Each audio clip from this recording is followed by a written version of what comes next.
Assalamualaikum warahmatullahi wabarakatuh. Perkenalkan, saya Vera Rumi Sawitri. Saya dari Prodi Pendidikan Agama Islam, Fakultas Tarbiyah dan Ilmu Keguruan, Institut Agama Islam Negeri Samarinda. Di sini saya akan menjelaskan salah satu metode pendidikan agama Islam yang sering digunakan oleh guru dalam proses pembelajaran, yaitu adalah metode tanya jawab. Bertanya dan menjawab itu seringkali dilakukan oleh orang apabila ada ketidakpahaman dan ketidaktahuan akan informasi dan ketidakpahaman akan sesuatu.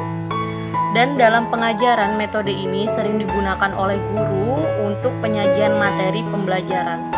Dalam pengertian umumnya, metode tanya jawab adalah cara penyajian materi atau pembelajaran dalam bentuk tanya yang harus dijawab. Biasanya dilakukan oleh guru kepada siswa atau siswa kepada guru. Metode ini dianggap efektif dikarenakan dalam penerapannya metode ini tidak menggunakan alat bantu saat penerapannya. Bisa dilakukan kapan saja, di mana saja, dan dengan siapa saja. Menggunakan metode tanya jawab ini, kita harus memperhatikan hal-hal yang perlu diperhatikan dalam penggunaan metode tanya jawab ini.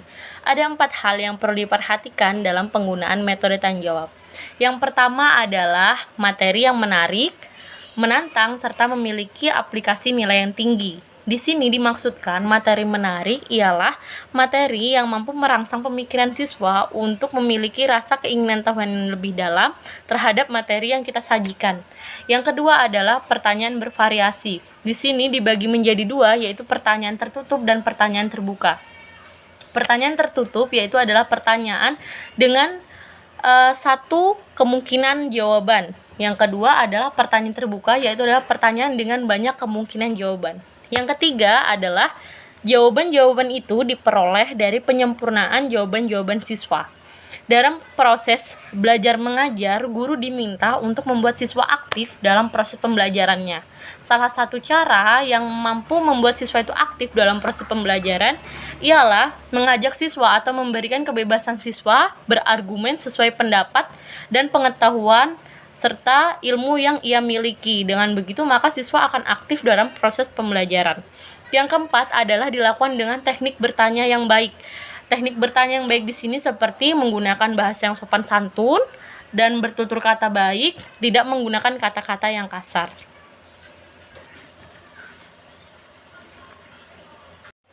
Bukan hanya itu saja, kita juga harus memperhatikan langkah-langkah penggunaan metode tanya jawab.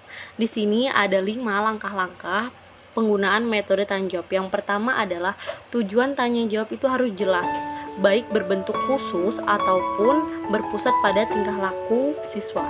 Di sini dalam penggunaan metode tanya jawab ini, guru diminta untuk mempunyai tujuan yang khusus mengapa guru menggunakan metode ini dalam proses pembelajarannya. Yang kedua adalah guru harus mencari alasan mengapa memilih metode tanya jawab ini sebagai salah satu strategi yang digunakan untuk membantu siswa lebih memahami materi yang dijelaskan. Yang ketiga adalah menetapkan kemungkinan pertanyaan yang akan dikemukakan. Jadi di sini juga guru atau siswa harus mempersiapkan pertanyaan sesuai dengan materi yang sudah tersampaikan agar tidak menyimpang dari pokok pembahasan. Yang keempat adalah menetapkan kemungkinan jawaban untuk menjaga agar tidak menyimpang dari pokok persoalan. Jadi guru juga atau siswa harus memperhatikan penyusunan jawaban agar tidak menyimpang dari pokok permasalahan atau pokok persoalan. Dengan begitu, proses penggunaan metode tanya jawab itu bisa fokus dalam satu materi yang dijelaskan, tidak menyimpang pada materi atau persoalan yang lain. Yang kelima adalah menyediakan kesempatan bertanya bagi siswa, di mana menjadi salah satu upaya guru untuk membuat siswa aktif dalam proses pembelajaran. Sudah dijelaskan langkah-langkah penggunaan metode tanya jawab. Salah satunya adalah menetapkan kemungkinan pertanyaan yang akan dikemukakan. Pertanyaan yang akan dikemukakan itu harus bersifat baik dan berkualitas. Di sini saya ingin menjelaskan ciri-ciri pertanyaan yang baik. Ciri-ciri pertanyaan yang baik adalah pertanyaan yang mampu merangsang siswa untuk berpikir. Yang selanjutnya adalah pertanyaan yang baik itu harus bersifat jelas, singkat dan mudah dipahami, serta tidak menimbulkan banyak penafsiran. Yang keempat adalah disesuaikan dengan kemampuan siswa. Yang dimaksud disesuaikan dengan kemampuan siswa itu adalah pertanyaan yang baik itu adalah pertanyaan yang timbul dari hasil pemikiran siswa, sehingga kita dapat mengetahui seberapa dalamkah siswa memahami atau mendengarkan hasil penjelasan atau pemaparan materi yang dilakukan oleh. Adapun sikap guru yang perlu kita ketahui sebagai kita calon guru dalam penggunaan metode tanya jawab ini. Salah satunya adalah menafsirkan jawaban siswa itu ke arah yang baik, di mana jika ada siswa yang menjawab namun kurang tepat, kita harus meluruskan jawaban dari siswa tersebut tanpa menjatuhkan atau mengomentari dengan perkataan yang kurang baik dari jawaban siswa tersebut. Kita lebih menghargai lagi hasil dari pendapat dan pemikiran siswa tersebut. Yang kedua adalah menghargai sewajar apapun jawaban siswa jika kurang tepat. Kita harus menghargai hasil pendapat siswa sesuai dengan wawasan dan pengetahuan yang ia dapatkan. Yang ketiga adalah pada saat tertentu berikan kesempatan kepada siswa lain untuk menilai jawaban yang diberikan temannya. Ini adalah salah satu cara sebagai kita calon guru untuk mengajak siswa itu aktif dalam diskusi dan dapat mengeluarkan pendapatnya, sehingga kita dapat menilai sedalam apakah siswa mengetahui serta memahami materi yang sudah dijelaskan temannya atau dijelaskan oleh. Bukan hanya itu saja yang harus kita perhatikan, kita juga harus memperhatikan teknik pengajuan pertanyaan kepada siswa yang benar itu seperti apa. Di sini saya ingin menjelaskan 4 teknik yang harus diperhatikan guru dalam pengajuan pertanyaan. Yang pertama adalah guru harus menunjukkan pertanyaan itu kepada seluruh siswa. Yang kedua adalah memberikan waktu yang cukup kepada siswa untuk berpikir atas jawaban dari pertanyaan yang sudah guru jelaskan. Yang ketiga adalah diusahakan setiap siswa itu diberi giliran untuk menjawab. Yang keempat itu adalah dilakukan dalam suasana rileks dan tidak tegang. Ini merupakan sebuah komponen atau satuan kumpulan komponen dari teknik penggunaan metode tanya jawab yang harus kita perhatikan sebagai kita calon guru. Dalam penggunaan metode tanya jawab, ternyata metode tanya jawab ini mempunyai kelebihan yang bisa menjadi salah satu pertimbangan kita apakah metode ini bisa kita gunakan dalam proses pembelajaran yang akan kita lakukan nanti saat kita mengajar di sekolah ataupun di bangku perkuliahan.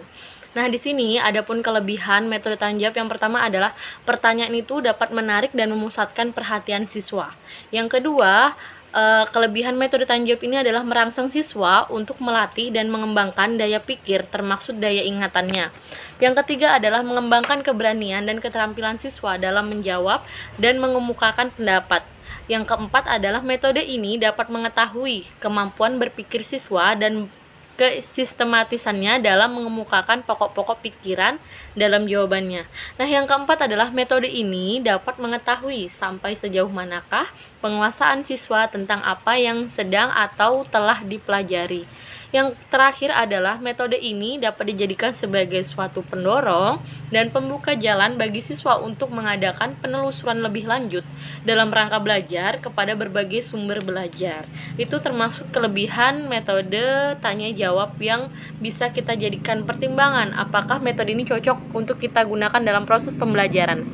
Sudah saya jelaskan terkait tentang kelebihan dari metode tanya jawab. Di sini saya ingin menjelaskan kekurangan dari metode tanya jawab.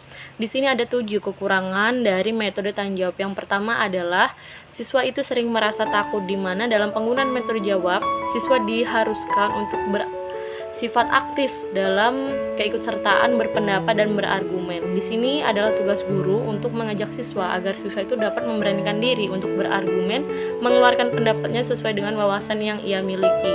Yang kedua adalah tidak mudah membuat pertanyaan yang sesuai dengan tingkat berpikir dan mudah dipahami siswa.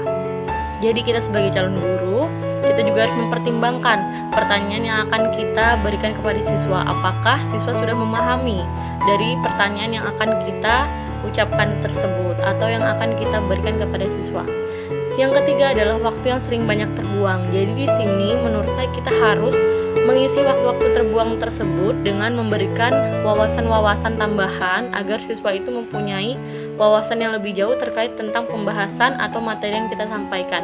Yang keempat adalah guru sering tetap mendominasi proses pembelajaran. Jadi, guru banyak sekali yang tidak memperhatikan apakah siswanya sudah memahami materi yang sudah dijelaskan atau belum. Namun kita lihat sekarang guru banyak yang langsung saja atau terus melaksanakan proses pembelajaran tanpa menanyakan terlebih dahulu kepada siswanya apakah sudah memahami materi yang sudah disampaikan oleh guru atau belum.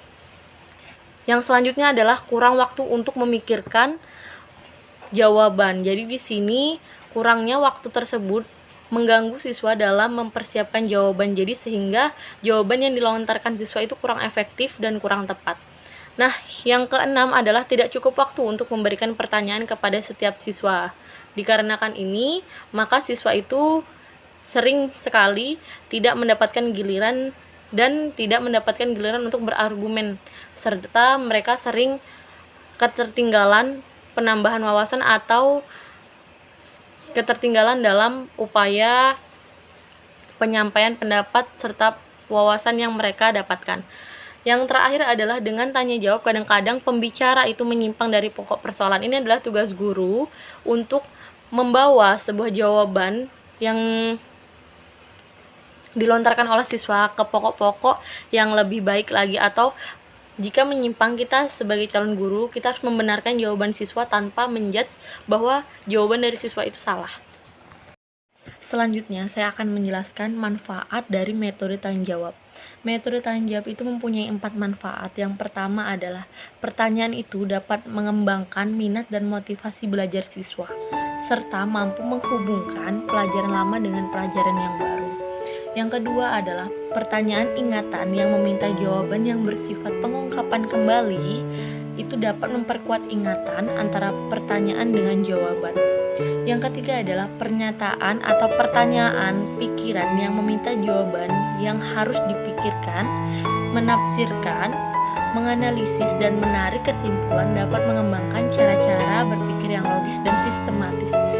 Nah, yang terakhir, manfaat dari metode tanya jawab ialah pertanyaan dapat mengurangi proses lupa karena jawaban yang diperoleh atau dikemukakan diolah dalam suasana yang serius dan pemusatan perhatian terhadap jawaban. Apabila jawaban itu dibenarkan oleh guru, maka rasa gembira tersebut akan memperkuat jawaban itu tersimpan dalam ingatan siswa. Dan metode tanya jawab juga mempunyai tujuan sebagai salah satu dasar penggunaan atau pembentukan metode ini, yaitu adalah metode tanya jawab ini adalah metode yang bertujuan untuk mengetahui penguasaan bahan pelajaran melalui ingatan dan pengungkapan perasaan serta sikap siswa tentang fakta yang dipelajari, didengar atau dibaca. Ya, sekian dari saya. Semoga pemaparan materi saya dapat membantu kita semua untuk bisa menambah wawasan dan pengetahuan. Semoga apa yang sudah saya jelaskan dan saya paparkan itu bisa bermanfaat di kemudian hari. Sekian dari saya. Assalamualaikum warahmatullahi wabarakatuh.